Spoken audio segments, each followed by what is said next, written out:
Yo les voy a hablar de la situación que México está pasando en el 2013. Creo que muy pocas veces hemos tomado estos temas o que muchas veces creemos que no se relacionan en nada con el negocio que nosotros estamos haciendo. Pero les voy a pedir que ahorita solamente piensen como si no conocieran a Usana, como si tuvieran una vida normal. ¿Quiénes son nuevos o a quienes no se les ha hablado nada de Usana? Ok, bueno, pongamos que es nuestra vida tradicional y que es la situación que a nosotros nos va a afectar. Voy a empezar con algunos conceptos y algunas estadísticas de lo que está pasando. No se asusten. El Estado es el conjunto de seres humanos asentados en un territorio delimitado bajo el mando de un poder supremo de gobierno, para fines de defensa, orden y coordinación de intereses en la búsqueda de un bien público. Creo que estas dos palabras son esenciales. El bien público es lo que todos buscamos, pero generalmente el Estado o los gobernantes no se enfocan en eso, sino en intereses propios. Nuestro Estado se basa en estas tres cosas: gobierno, familias y empresa. ¿Por qué? Porque así está el sistema diseñado. Las familias trabajan para las empresas por dinero y el gobierno regula a las empresas y a las familias. Nosotros vivimos en un sistema jurídico democrático. ¿Qué quiere decir esto? Pues que todos debemos participar, pero no lo hacemos. Y si queremos que un sistema funcione al 100%, debemos de participar todos. México maneja un sistema financiero capitalista. El capitalista solamente se enfoca en la propiedad privada, en lo que cada sujeto tiene. Y por ende es un sistema de competencia. Para mí, el Estado es un sistema piramidal. ¿Por qué? Porque pertenecemos al Estado desde el momento en que nacemos, aunque no queramos. Y nacemos en alguna clase, ya sea alta, media, pobre o de pobreza extrema. Y para subir a lo mejor de clase necesitamos el 100% de nuestro esfuerzo. Creo que eso es lo que nos han enseñado siempre. México tiene un estándar para medir la pobreza. Según el Consejo Nacional de Evaluación de Política de Desarrollo Social, las personas que se consideran como pobres o en pobreza extrema tienen de 2 a 3 carencias o más. Carencias como rezago educativo, servicios a la salud, seguridad social. La seguridad social son las prestaciones de ley, ya sea como el seguro, las prestaciones de ley que hay en algún empleo. El seguro social, también se denomina como la educación pública, ese tipo de cuestiones. También se le denomina la calidad de la vivienda. Las personas, cómo es su calidad en infraestructura de su casa o de su hogar. Y creo que la más importante o la más fea es la de acceso por la alimentación, que es la que México más sufre. En Forbes lanzó un artículo en CNN Expansión, el que guste se los puedo mandar, que habla de la estadística de pobreza por ingresos e incluyó a 60 millones de personas en México. Creo que todos los que estamos aquí muchas veces no nos importa o no nos enfocamos en estas cuestiones. Y creo que siempre vemos como que, a mí me está yendo bien o a mí me va a ir bien. ¿Por qué? Pues porque estamos en Usana y sabemos que nos va a ir bien. Pero no estamos viendo la realidad que están viviendo otras 60 millones de personas. La extrema desigualdad del reparto de la riqueza en México es el problema que se está viviendo actualmente. ¿Por qué? Porque según la revista Forbes, 15 personas de México son de los más ricos del mundo, pero solamente 15. ¿Dónde queda toda la demás población? Estas 15 personas generan el 90% del dinero que se tiene en el Banco de México. El Banco de México es como las reservas de riqueza que tiene México en oro o en plata o en metales. De este 90%, solamente el 49.5% lo tiene Carlos Slim. Imagínense la cantidad de dinero que tiene. Disculpa, ¿cuántos millones de habitantes tiene México? 118. Sí, aproximadamente es mayor de 118 millones de habitantes. Entonces, de acuerdo a la estadística, es más de la mitad, ¿no? Sí, claro. Y la estadística de la población así específicamente, así como de los numeritos, la encuentras en INEGI. México no es un país pobre, pero sí es una nación de pobres. ¿Por qué? Pues porque la mayoría sufre esta cuestión. 6.5 millones de personas ganan un salario mínimo de alrededor de 63 pesos. Acaba de aumentar 2 pesos. Antes estaba en 61, 60 pesos. 10 millones perciben 2 salarios mínimos diarios y de 5 a 6 millones de trabajadores obtienen por su jornada, o sea 8 horas, de 2 a 3 salarios mínimos. Ricky, ¿me vas a ayudar? ¿Cuántas horas? Bueno, tú lo que ganas, ¿cuánto es más o menos? 50 pesos la hora, 24 por día. O sea, al mes. O a la semana. 57,000 pesos. Ajá. ¿Cuántas horas de trabajo haces? ¿Me lo puedes repetir? O sea, si como no trabajo fijo, a lo mejor 2 horas máximo diario, o sea, que el ingreso de lo que gano, si trabajara 24 horas o 7 días a la semana, son 50 pesos la hora. Ahora, ¿perdón? Aún durmiendo. Aún durmiendo. 100 pesos al día. Sí. No, o sea, por cada hora de su día, ¿no? 50 pesos la hora. O sea, Ricky genera 50 pesos por hora de su día, o sea, 24 horas. Solamente lo multiplica las 24 por 50 y es lo que genera en un mes. Ahora imaginemos, o sea, 20 millones de mexicanos trabajan 8 horas por un salario mínimo, o sea, por 3 salarios mínimos, o sea, como 200 pesos al día. ¿Ven como la diferencia? Y el problema de México, la enfermedad de la sociedad, es la indiferencia que todos nosotros tenemos. ¿Por qué? Porque alguien muy inteligente algún día que yo tuve una crisis existencial me dijo, si quieres ayudar a los pobres, no te hagas un pobre. ¿Por qué? Porque en el sistema de México y en el sistema de USANA necesitamos personas que sean líderes, que tengan bases sólidas y que sean luz para todas las demás personas que lo necesitan. Y creo que es muy importante que todos nosotros también volteemos a ver estas causas. A mí me pasó y escogí este tema porque hace 2 semanas me invitaron a una casa de indigentes que ya conocía, pero nunca había entrado. Entonces al entrar, realmente es una cuestión, o sea, es un mundo totalmente diferente a lo que nosotros estamos acostumbrados a vivir. Realmente muy diferente. Eran alrededor de 200, 300 personas, las dividen entre hombres y mujeres, pero todos tenían alguna deficiencia, ya sea motriz o mental. Entonces son personas que no pueden hacer todo solos. A mí me impactó mucho el hecho de que yo llegué, en primera fui con 3 personas adultas, se podría decir que de la tercera edad, y no se ven como muchos jóvenes en estas cuestiones. Entré y del lado donde están las mujeres, de repente volteé y vi a una señora arrastrándose, o sea, neta arrastrándose. Entonces yo me quedé así como de que, o sea, ¿qué onda? ¿Vi bien? Y volví a voltear y la señora no tenía piernas, pero, o sea, ni siquiera tienen los recursos para comprar una silla de ruedas.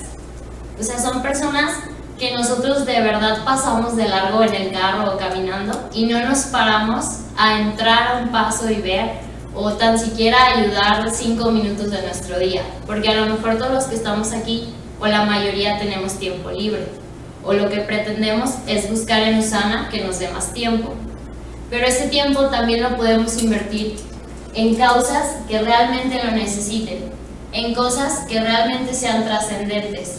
¿Por qué? Porque podemos trascender de muchas maneras, pero yo creo, o por lo menos para mí lo más importante, a lo mejor no va a ser que recuerden mi nombre, o que Priscila pues vivía, no sé, en Berlín o en donde quería vivir, sino que recuerden las acciones que yo hice a lo mejor por otras personas, o alguna diferencia que yo haya marcado en sus vidas.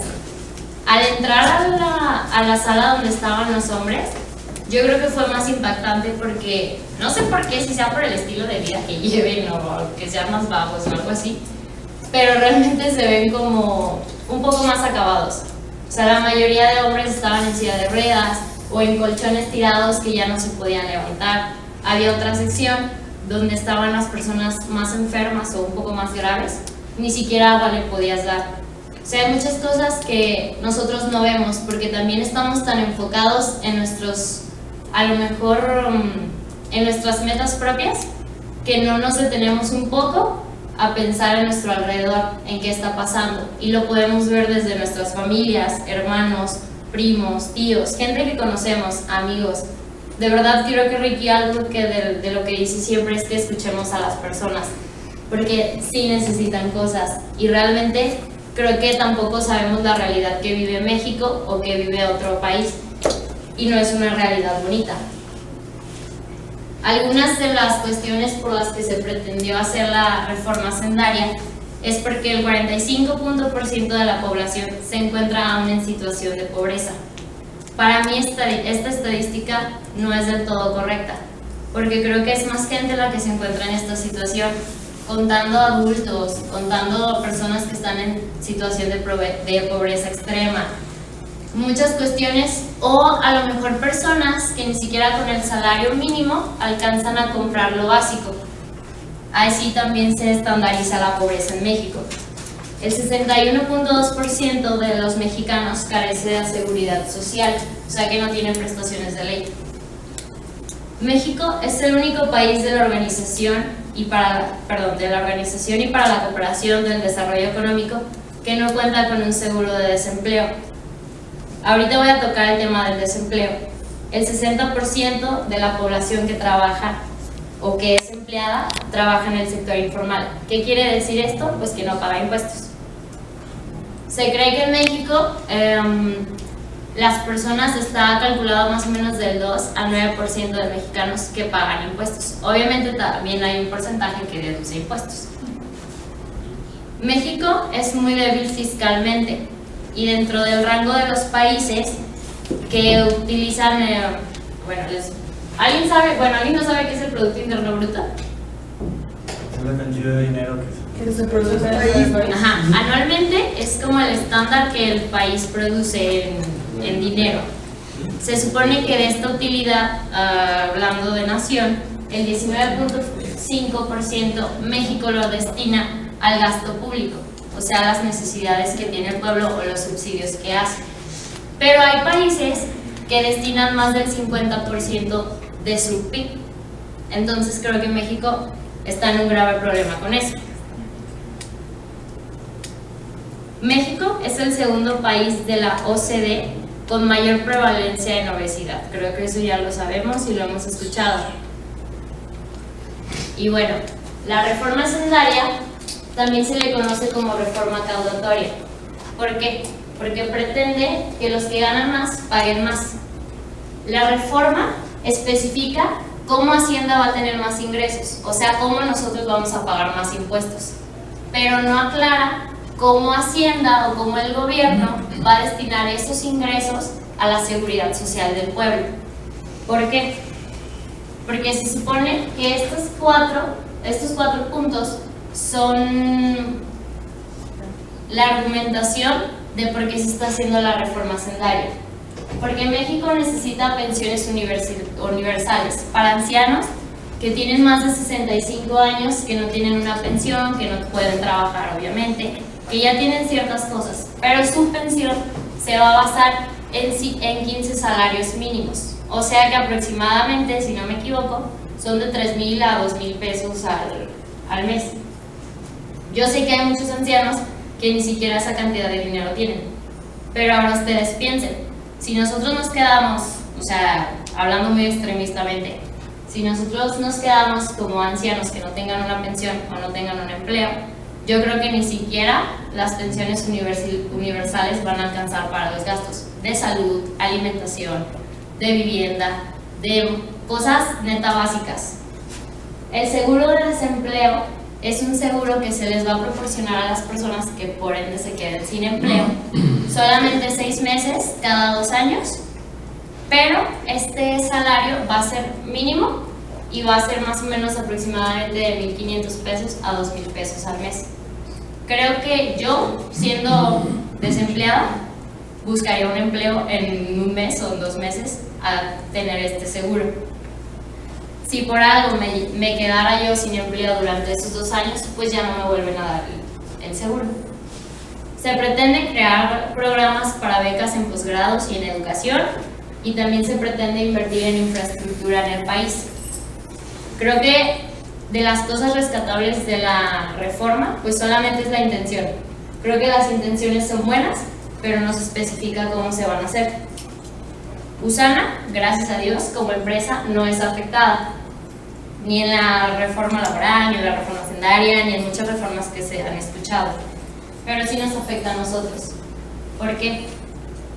Nada más para que vayan sabiendo, hay una cosa nada más directamente en un producto de USANA en México que sí se va a ver afectado. Va a ser en el Nutrimil. Aunque se venda en polvo, por una bebida, bueno, ahorita no sé si va a saber de esas reformas, ¿no? Pero se le va a aplicar el ¿Por las bebidas impuesto. azucaradas? Ajá. ¿Por cómo? Por bebidas Hay un azucaradas. impuesto que es a bebidas azucaradas que se supone que era como una solución para la obesidad. Pero pues solamente va a ser más o menos como si compras una coca, pues le van a aumentar como 1 peso o 2, algo así aproximadamente. O sea, el Nutrimil va a seguir buscando. Va a seguir como 9 o 10 pesos. Aproximadamente, bueno, yo leí un artículo sobre Coca-Cola que así cuando empezó lo de la reforma, pues Coca-Cola saltó y dijo no, o sea, como bebidas azucaradas, y se supone que amenazó al gobierno en el sentido de que si tú me subes los precios y no es dinero que vaya a mi empresa sino al gobierno, yo, o sea, porque van a bajar mi utilidad en ventas, también te voy a generar desempleo. Porque obviamente pues Coca-Cola en México y en muchos países es una fuente de empleos muy grande. Lo principal que nos puede afectar a nosotros fuera de USANA, con los ingresos de USANA, es que van a disminuir los regímenes para las deducciones personales. O sea, ya no muchas cosas se van a poder reducir de impuestos. Aunque realmente nosotros tenemos muchas ventajas a comparación de lo que les estoy hablando de personas que sean empleados. El salario mínimo aumentó 2 o 3 pesos, como ya les había comentado, pero imagínense, o sea, a una persona le aumentan 2 o 3 pesos en su salario, pero también van a aumentar los consumibles que compramos a diario. Entonces, ¿dónde está la ayuda? O sea, realmente les va a afectar más a las personas que están comprando cosas. Por ende, va a haber menos dinero disponible y menos compras. Entonces va a ser como un círculo vicioso. El ICR o el impuesto sobre la renta, no sé si alguien no sepa qué significa esto. Bueno, el ICR es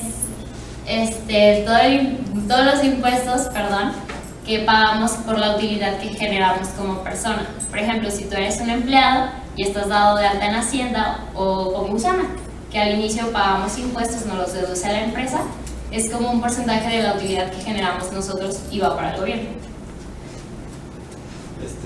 Una pregunta. Sí. En ese sentido, ¿cómo es USANA con pagar con ese impuesto?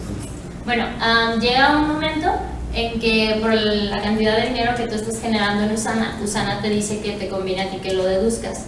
Entonces tú en Hacienda vas a tener que darte de alta como persona física y como si tuvieras un negocio en el hogar. Entonces tienes un porcentaje de esos impuestos para deducirlos en cuestiones personales.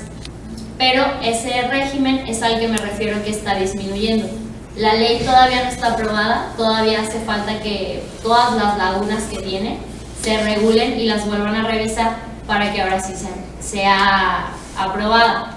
Por eso no me estoy metiendo tanto como de que pues se va a quitar esto, esto y esto y esto, porque todavía no está del todo aceptada. La reforma va a afectar a todos los sectores, específicamente a la clase media. ¿Por qué a la clase media? Porque somos los que son empleados, son los que están dados de alta en Hacienda con una nómina, son los que compramos más cosas a diario, en el sentido de que no compramos a lo mejor en volumen, sino una cosa. Les voy a poner unos ejemplos de lo que se pretende que se acepte, que es el 16% más en hipotecas. Una persona rica pues a lo mejor va a poder llegar y decir, ¿sabes qué? Te la compro, una casa. Pero a lo mejor yo ahorita, si quiero comprar una casa, la voy a tener que hipotecar. Hipotecar solamente es un crédito que te va a dar el banco y que la pague por ti y tú se la pagas al banco. Pero ¿qué pasa? Les voy a poner un ejemplo.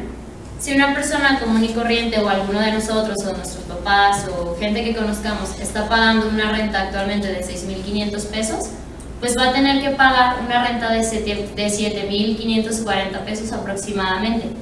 Pero ese dinero sobrante no se va a ir ni para el banco ni para su casa, se va a ir para el subsidio del gobierno. Entonces son cuestiones que están cambiando y que también tenemos que tener en mente si queremos dinero, porque entonces lo tendremos que aumentar. Las rentas es igual, se le va a subir el 16%. Imagínense a una persona que tenía, no sé, que con trabajos pagaba una renta de 6,000 pesos, ahora pagar el 16% más, también les va a afectar. Las colegiaturas, o sea, bueno, a mí me dio un poco de risa cuando leí esto, pero es verdad. Y el rector del ITESO dijo, entre el 20 y el 25% de los alumnos que se encuentran estudiando en universidades o escuelas privadas, preparatoria, primaria, secundaria, se van a tener que retirar porque ya no lo van a poder pagar. Estoy hablando de personas que a lo mejor no tengan una beca, pero si el otro porcentaje de personas tienen una beca, imagínense cuántas personas o cuántos jóvenes van a estar fuera de las escuelas y UDG no tiene capacidad para recibirlos. ¿Cuántos maestros van a tener que retirarse de sus trabajos y UDG no tiene dónde para recibirlos? Entonces son cosas que se están viendo a futuro. A lo mejor ahorita a nosotros no nos están afectando, pero a la mayoría de las personas sí les va a afectar, o a nuestros papás o a las personas más acercadas a nosotros. Les voy a poner dos ejemplos de lo que va a pasar a nivel nacional. A nivel nacional, México es principalmente se dedica a exportar en la industria de la manufactura. Hay un impuesto, o se pretende que haya un impuesto a la exportación formal, que es del 11% actualmente, pero se va a incrementar al 16%. ¿Qué quiere decir esto? Que los costos van a subir. Entonces México va a disminuir su competitividad comparada con otros países o con los países que ahorita está compitiendo. Esta industria genera 1 millón de empleos directos e indirectos. Imagínense cuántas personas van a tener que dejar sus empleos o cuántos recortes van a haber.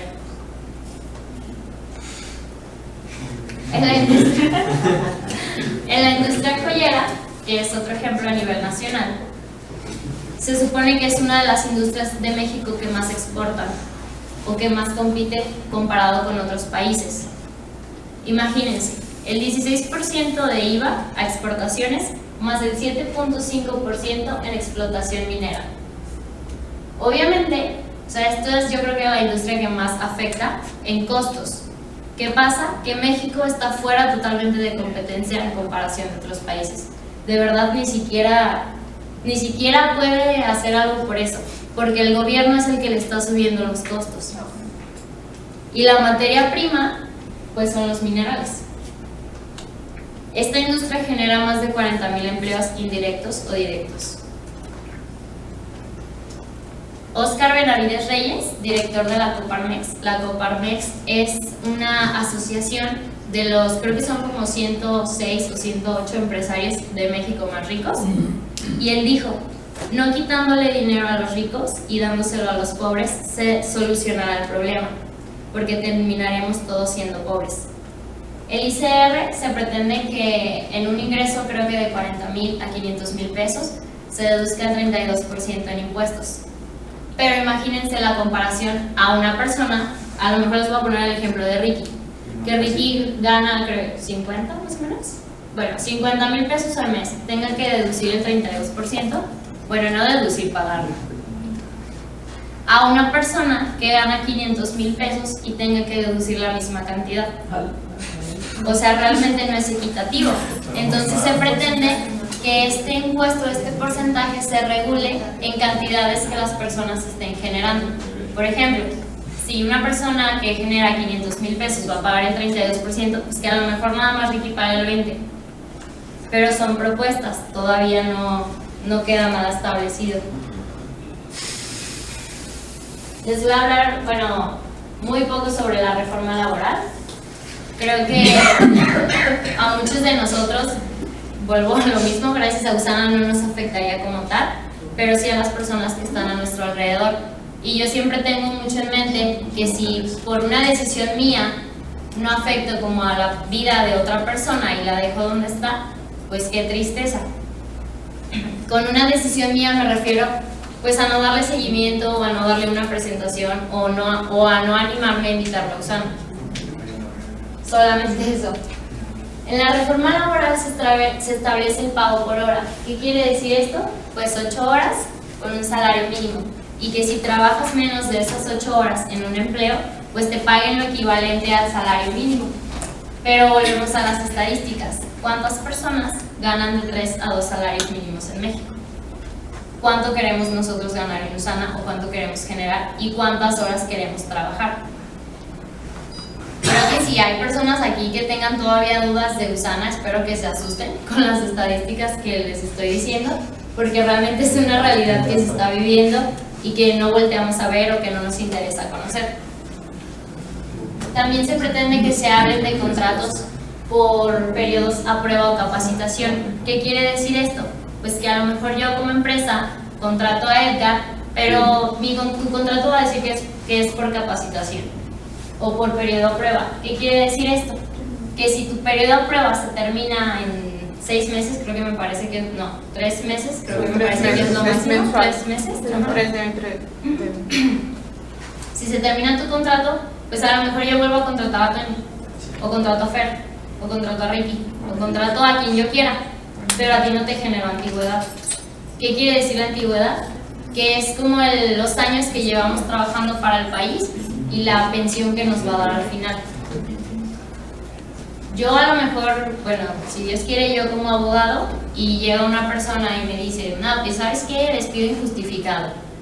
Pues voy a revisar tu contrato y pues ¿por qué? Bla, bla, bla.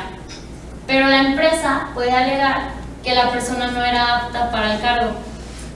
Entonces, son cosas que yo creo que todas las legislaciones o todas las modificaciones a las normas o a las leyes son un arma de 2 filos. Tanto pueden servirnos para algunas cosas como también pueden afectarnos en otras. Porque siempre, aunque por más que se regulen las cosas, siempre vamos a buscar cómo sacarles provecho o cómo le va a afectar a terceros. Siempre. Se prevé que México tenga un desarrollo económico de aquí a 25 años. O sea que la reforma hacendaria se prevé a 25 años que se vea el desarrollo económico de México. En estos 25 años, ¿qué va a pasar? Uno, si Dios quiere, no va a estar Peña Nieto, porque su sexenio solamente dura 6 años. Pero ¿qué va a pasar con todas las personas afuera? La crisis solo significa oportunidad y creo que nosotros tenemos una oportunidad muy valiosa que se llama Usana y que la mayoría de aquí conoce las ventajas que tenemos. Para los nuevos, pues yo creo que en un momento se los van a explicar, pero de mi parte es todo y espero que de verdad hayan aprendido algo.